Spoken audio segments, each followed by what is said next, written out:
ওকে, তাহলে আমরা আজকে দেখব আহ, তরঙ্গ গতি কি। তরঙ্গ গতি দেখার জন্য আমাদের চোখের সামনে অনেক তরঙ্গ গতি শব্দ চলে। এটা শব্দ একটা তরঙ্গ গতি। এই যে আমাদের মাথার উপর গরমের সিজন, এখন মাথার উপর ফ্যান চলে, এটা একটা তরঙ্গ গতি। অথবা দোলনাতে যখন কেউ দুলে, এটা তরঙ্গ গতি। তো আমরা এখন একটা বুঝতে চেষ্টা করবো, ধরো ফ্যানটা যে ঘুরে, এটা কিভাবে তরঙ্গ। তরঙ্গ কথা মনে হলেও আমাদের কাছে চোখে এরকম একটা দৃশ্য চোখে ভাসে যে এরকম এরকম কিছু ঢেউ ঢেউ। কিন্তু ফ্যান মাথার উপর ঘুরতেছে, এটা কিভাবে তরঙ্গ গতি হয় সেটা বোঝার জন্য আমরা একটু চেষ্টা করব। বা বা ধরো একটা তুমি একটা ধরো একটা তুমি পাথর তুমি দড়িতে বেঁধে ঘোরাচ্ছ, সেটা ঘুরতেছে, এটা একটা তরঙ্গ গতি। কিভাবে সেটা আমরা বুঝবো। ধরো এটা তার প্রাথমিক অবস্থা, ঠিক আছে। তো বা এটা ফ্যানের পাখা বা একটা পাথর বাঁধা, এরকম যে কোনো একটা জিনিস মনে করতে পারবো, সমস্যা নেই। তো প্রথমে এটা আদি অবস্থান, যখন সময় শুরু তখন এটার অবস্থান এখানে। যখন ধরলাম আমরা সময় কোন একটা সময় পর, সেই সময়টা ধরলাম আমরা কোন একটা সময়, সেটা যে কোনো একটা সময়, সেটা T1 অথবা T1 T1 সময়, এটা এখানে গেল। তো তার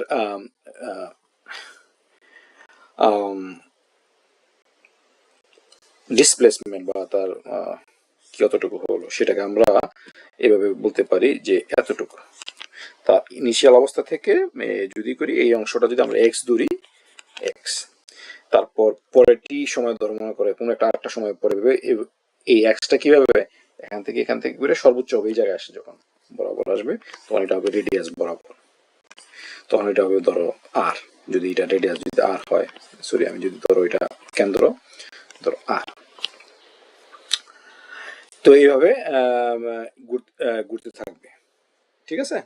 তো এটা কি হয় তরঙ্গ গতি, সেটার জন্য আমরা যদি গতিটাকে আমরা গ্রাফের মাধ্যমে যদি আমরা ধরো রিপ্রেজেন্ট করি, তাহলে কিরকম হয়।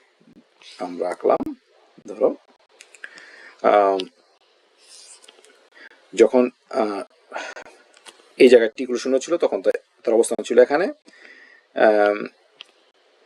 তখন এটা এখান থেকে শুরু, তারপর কি হচ্ছে আস্তে আস্তে আস্তে আস্তে আস্তে এই যে এক্সটা বাড়তে থাকতে থাকবে, এখানে আসবে, এখান থেকে শুরু হয়ে এখানে যখন আসবে সর্বোচ্চ হবে এই জায়গায় আর। তার মানে এভাবে ঘুরতে বাড়তে থাকবে প্রথমে শূন্য, তারপরে বাড়তে বাড়তে বাড়তে এই জায়গায় আসবে। এই জায়গায় যখন আসবে আবার কি হবে, ধরো এই জায়গাতে যখন কোকতা কথায় আবার এখানে আসলো, তখন আবার দূরত্বটা হবে, এটা হবে এক্স, এই জায়গার ক্ষেত্রে এক্স এক্স।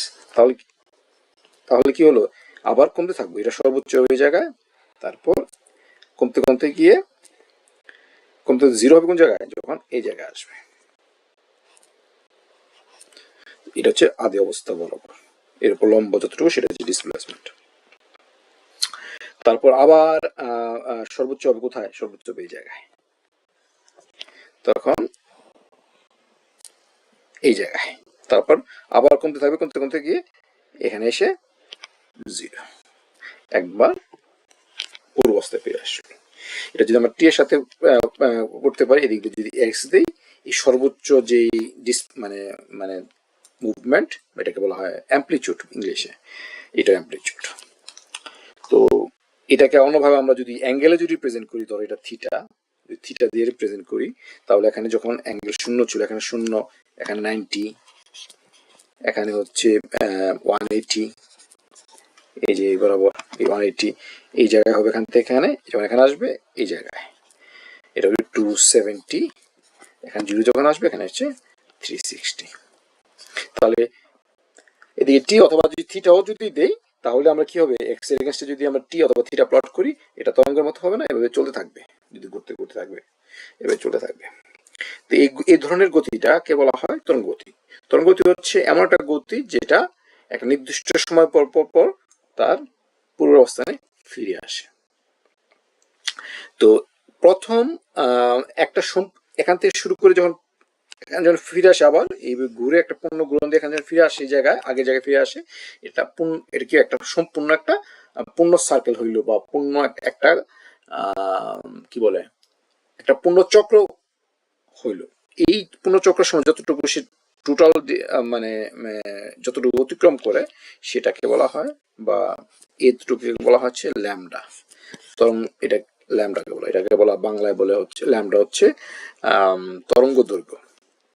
ঠিক আছে, তরঙ্গ দৈর্ঘ্য যতটুকু সে অতিক্রম, কতটুকু অতিক্রম করলে এই ক্ষেত্রে 360 ডিগ্রি থিটা অতিক্রম করলো, এটা হচ্ছে ল্যামডা। আর যদি বলি একক সময়ে, একক সময়ে যতটুকু অতিক্রম করবে, মানে যতবার সে পূর্ণ কম্পন সম্পন্ন করবে সেটাকে বলা হয় তার কম্পাঙ্ক বা ফ্রিকোয়েন্সি। এটা অনেক সময় এফ দিয়ে প্রকাশ করে, তাহলে বা অনেক বইতে এন দিয়েও প্রকাশ করে।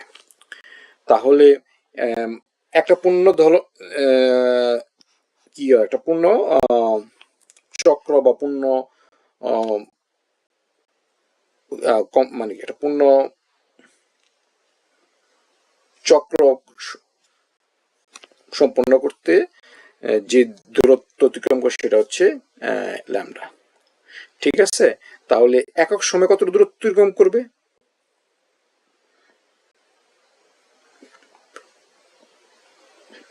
সেটা কিভাবে বের করবো? আগে এটা বের করার আগে আমরা বুঝি একক সময় কতগুলো, এক সেকেন্ডে বা একক সময় কতটুকু কম্পন্ন দিবে সেটা বল এফ, সেটা হচ্ছে এফ বা এন। তাহলে একক সময়ে একটাতে যদি সে ল্যামডা দৈর্ঘ্য বা ল্যামডা পথ অতিক্রম করে, তাহলে একক সময়ে যতবার সে যতটা পূর্ণ কম্পাঙ্ক বা পূর্ণ কি বলে পূর্ণ সার্কেল সম্পন্ন করবে সেটা যদি ল্যামডা হয়, তাহলে এন সংখ্যকে কতটুকু কতটুকু যাবে কম্পাঙ্ক এফ বা এন বা এফ যদি আমরা করি v equal to n lambda n যদি আমরা গুণ করি, তাহলে কি হবে একক সময়ে সে এতটুকু দূরত্ব অতিক্রম করবে। এটা হচ্ছে বি, হচ্ছে এখানে ভেলোসিটি। তার মানে কি এতটুকু মানে দূরত্ব সে কি করলো একক সময়ে সে অতিক্রম করলো দূরত্ব, বা এতটুকু দূরত্ব থিটা, একই ক্ষেত্রে থিটা, এই ক্ষেত্রে থিটা কোন ক্ষেত্রে ই হতে পারে শব্দ যখন হয় তখন হবে দৈর্ঘ্য লেন্থে। তো এটা হচ্ছে v equal to n lambda. Similarly আলুর ক্ষেত্রে, আলো যদি আমরা জানি আমরা আলু একটা তরঙ্গ, তাহলে সেক্ষেত্রে আমরা প্রকাশ করতে পারি একই জিনিস, আমরা প্রকাশ করতে পারি ধরো আলগতিকে লেখে সি দিয়ে, সি ইকুয়াল টু কি হবে, সি ইকুয়াল টু বলে